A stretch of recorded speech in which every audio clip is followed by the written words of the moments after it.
Alors que le coronavirus se répand sur la planète, détruisant la santé des personnes et la richesse de nombreux pays, les inégalités, l'injustice sociale et les effets à long terme du racisme systémique sont devenus plus apparents que jamais. De nombreuses personnes se sont mobilisées contre ce phénomène, du mouvement Black Lives Matter à la réduction de l'écart entre les sexes. Les humains peuvent-ils changer la donne et construire une meilleure société sur les ruines de la pandémie? Roger Bregman, historien et star des réseaux sociaux, pense que c'est une chance comme il ne s'en est jamais présenté. Cet historien qui a fait remis l'élite à sa place lors du Forum économique mondial de Davos et auteur d'Utopie réaliste et une histoire optimiste de l'humanité affirme que la pandémie de coronavirus nous a donné notre meilleure possibilité de changement. Du mouvement Black Lives Matter à la réduction de l'écart entre les sexes, la crise a rendu les inégalités et l'injustice plus apparentes que jamais. Alors, les humains peuvent-ils traverser la crise et construire une société meilleure à partir des ruines du confinement introduit pour lutter contre le virus Covid-19 ? Les livres de Bregman, notamment Utopie réaliste et une histoire optimiste de l'humanité, ont été traduits dans plus de 30 langues et lus par des millions de personnes dans le monde entier. Il est devenu célèbre pour avoir utilisé l'histoire afin de démystifier le mythe du misanthrope, l'idée que, si on leur en donnait la possibilité, les humains choisiraient toujours d'être égoïstes et haineux par nature, et il préconise plutôt de placer la bonté comme nouvelle valeur fondamentale de l'humanité. Mais pour beaucoup, Bregman a fait sensation du jour au lendemain au Forum économique mondial de Davos, où il a dit à une assemblée de milliardaires d'arrêter l'hypocrisie. 1500 jets privés sont arrivés pour entendre Sir David Attenborough, environnementaliste, parler de la façon dont nous détruisons la planète, a-t-il déclaré, déconcerté.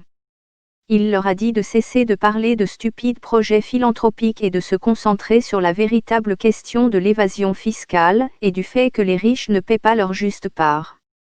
Les historiens savent depuis longtemps que les crises peuvent être des points de changement pour les sociétés, dit Bregman à la BBC.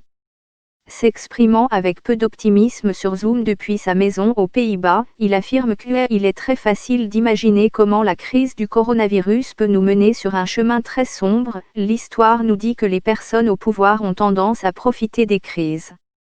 Il suffit de regarder la majeure partie du XXe siècle, l'incendie du Reichstag en Allemagne et la montée d'Hitler.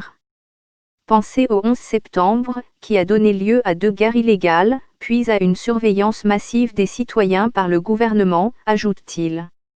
Mais il y a aussi de bonnes raisons d'être optimiste, car des idées qui, il y a quelques années seulement, auraient pu être considérées comme trop radicales, se généralisent aujourd'hui, selon l'auteur.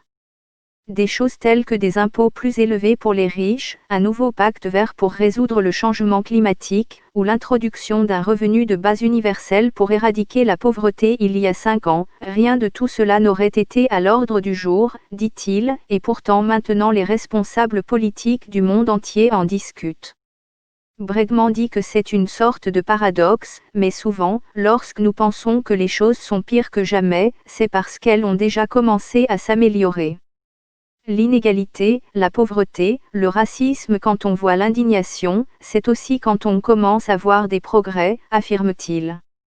Selon Bregman, c'est également le cas du mouvement Black Lives Matter aux États-Unis et dans le monde entier. On pourrait penser que le racisme s'aggrave, mais maintenant on en parle plus que jamais. Le racisme est si profondément ancré dans notre histoire, mais voir les manifestants le dénoncer dans le monde entier montre qu'il y a des raisons d'espérer. Cela montre que nous pouvons et que nous devons changer cela, pour Bregman. Toutes ces multinationales, les milliardaires, qui font le tour du monde en cachant de l'argent dans des paradis fiscaux, dit Bregman, personne n'en parlait il y a 15 ans, mais maintenant, de plus en plus de gens trouvent ouvertement que c'est contraire à l'éthique et inacceptable. Maintenant on en parle beaucoup plus, et on est en colère. Pour Bregman, l'un des moments les plus intéressants de la pandémie a été lorsque les gouvernements du monde entier ont établi des listes de travailleurs essentiels. Vous regardez ces listes et vous vous demandez, où sont les gestionnaires de fonds spéculatifs et les banquiers, dit-il. C'était une reconnaissance publique du fait que les personnes qui comptent vraiment sont les éboueurs, les enseignants, les infirmières. Les personnes qui souvent ne perçoivent pas les plus hauts salaires, ou les professions qui ne sont pas considérées comme les plus prestigieuses, se sont révélées essentielles, souligne-t-il. Bregman pense également que ce pourrait être un moment décisif pour toute une génération qui choisit ce qu'elle veut être en grandissant. Nous pourrions repenser la valeur du travail. Dans les années 80 et 90, pour beaucoup de jeunes, la définition du succès aurait pu être d'aller à Wall Street ou dans la Silicon Valley, affirme-t-il.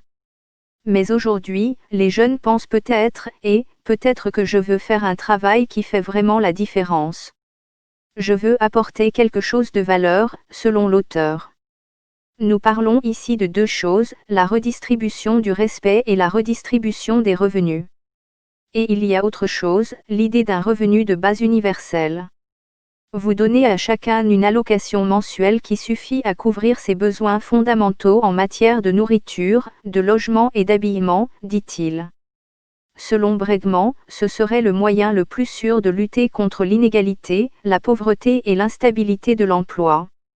Cela donnerait également aux travailleurs essentiels sous-payés un pouvoir de négociation beaucoup plus important au cas où ils estimeraient devoir faire grève. Nous savons, grâce à des recherches récentes, que dans les économies modernes, environ 25% de la main-d'œuvre pense que son travail n'apporte pas vraiment de valeur ajoutée, dit-il. Souvent, ces personnes ont de bons salaires et sont allées dans les meilleures universités, et pourtant elles ne sont pas sûres de la valeur de leur contribution, déclare Bregman. C'est un vrai gaspillage que nous ne pouvons pas nous permettre. J'espère que la crise du coronavirus pourra être le départ d'un changement de ceci aussi, affirme-t-il. Bregman souhaite que les gens cessent de penser je ne veux plus écrire de rapports que personne ne lira, mais qu'ils disent plutôt je pourrais vraiment faire quelque chose avec mes compétences et mon talent. Pour lui, les jeunes d'aujourd'hui constituent la génération la plus progressiste que ce monde ait jamais connue. Ils sont pro-démocratie, ils veulent le changement, ils sont tellement conscients du danger de la crise climatique, ils sont très en colère contre l'inégalité croissante, dit-il. Bregman affirme que si seuls les moins de 40 ans étaient autorisés à voter, nous aurions une autre génération de leaders mondiaux au pouvoir. Au Royaume-Uni, les travaillistes gagneraient partout. Aux États-Unis, Bernie Sanders serait le candidat présidentiel le plus susceptible de devenir le président américain en novembre prochain, affirme Bregman.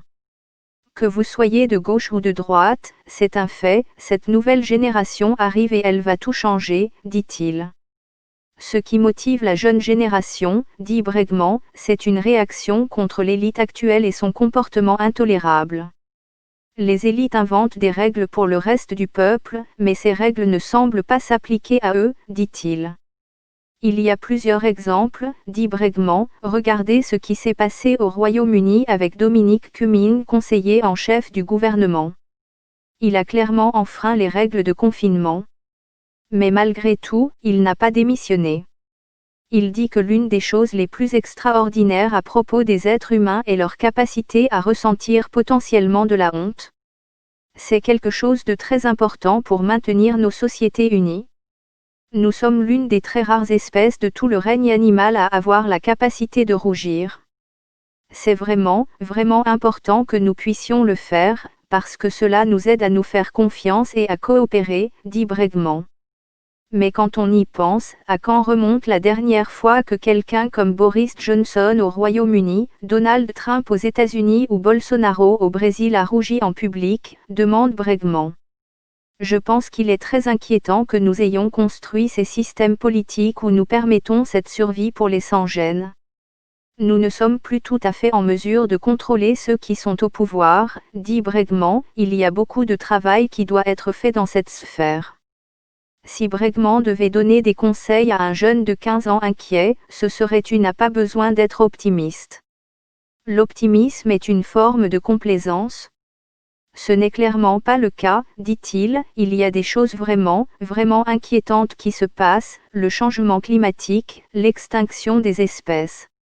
Et il y a beaucoup de travail à faire, nous devons faire ce qui n'a jamais été fait auparavant en temps de paix, nous devons totalement révolutionner et transformer toute notre économie en quelques décennies seulement, déclare M. Bregman. Alors, que pouvez-vous être ? Je pense que vous pouvez être plein d'espoir. Et l'espoir est quelque chose de très différent de l'optimisme. Il s'agit de la possibilité d'un changement.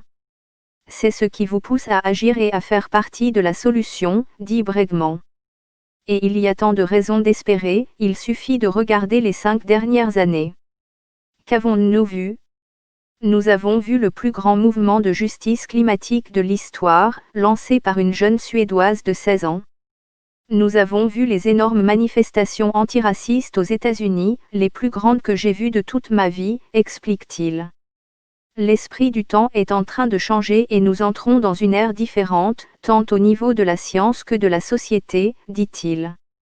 Notre superpuissance secrète en tant qu'espèce est de coopérer, dit Bregman, et c'est ce qui se passe en ce moment.